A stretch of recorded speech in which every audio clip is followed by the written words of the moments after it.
りてきて。りんちゃん。りんちゃん降りて。すーさんが異常に泣いてる。りんちゃん。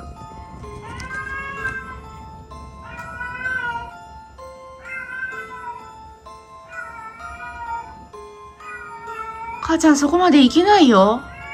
ちょっと。いつどこで、どのタイミングで出たんやろ。りんちゃん降りてきて。早く。りんちゃんこっち来て。りんちゃんりんそっち違う。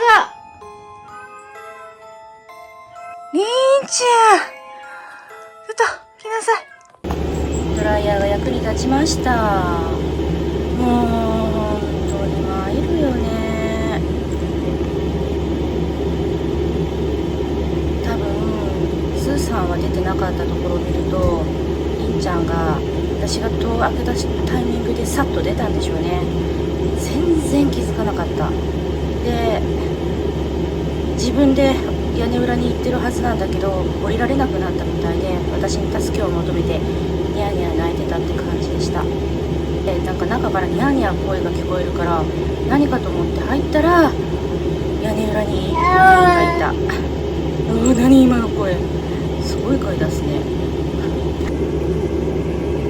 で、私も屋根裏に行く術がないからどうすることもできなくて、まあ自分で上がったんだから降りれるだろうと思ったんだけど、私、すごい声出すね。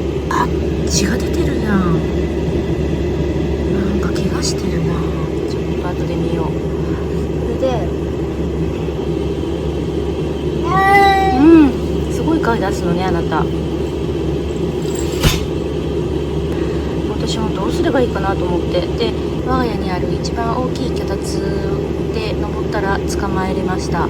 スーさんの泣くこと泣くこと、もうやっぱりすずはリンに完全に依存してるので、リンちゃんがいなくなったらもうすずさんダメですね。はい。で、洗う時にまた暴れる。爪で引っかきまくられました。買ったばかりの服がズタボロです。ね、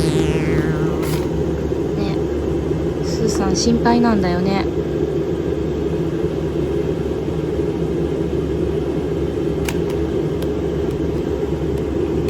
スーさんも一緒に入った方がいいかな。あんたたち運命共同体だから、その方が安心するかな。ダメでした。スーさん暴れて入れさせてくれなかったね。ダメでした。さて、どうしたもんだかな。りんちゃん、気づかぬうちに脱走されるとマジで困るよね。もうね、私がこの場を離れるとりんちゃん泣くんだよね。なのでちょっと離れられないわ。クイックドライにしたので、あと26分待ち。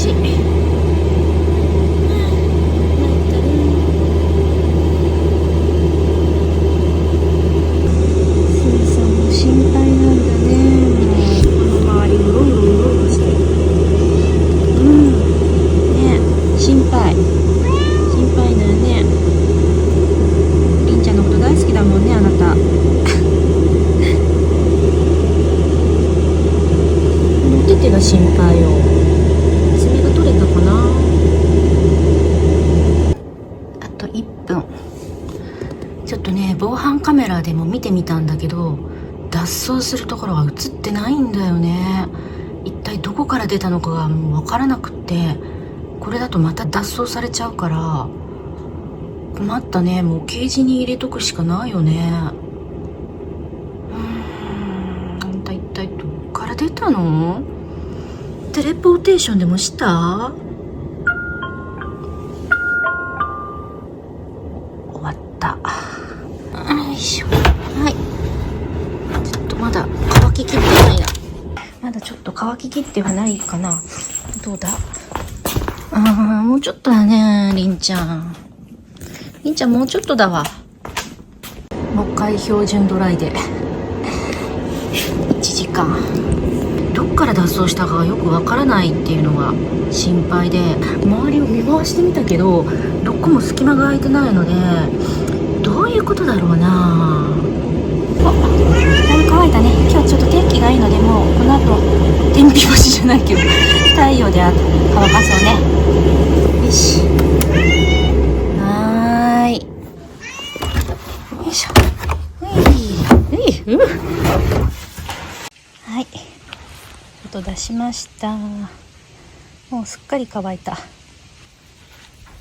そうそう。そして今朝方、朝の6時前、まだ日が昇る前ですねに、茶太郎らしき姿が確認されました。サイズ感といい、歩き方といい、もう猫なので茶太郎かな。他の防犯カメラには一切映ってなかったので、その後どこへ行ったのか、どういう行動をとったのかはわからないですが、まあ元気が確認できてよかったかな。はい、リンがどこから脱走したか分かりました。ここでした。急いでネジを打ったんですが、これね、通常昔のお家だったら砂壁のところですよ、砂壁っぽいような板が張ってあって、それがペロンってめくれてたんですよね。ほら、ここに爪痕あるでしょめくれたとこから中に入って、それで屋根裏に行ってたみたいです。もう本当に何するかわかんないね。ここもなんか荒らされてるし、ケージから登ったみたいなんですよ。なのでもうちょっとケージもね、上にマット敷いてて乗りやすい状況にしてたのもいけなかったかなと思ったので取りました。やれやれだね。もう油断も隙間あったもんじゃない。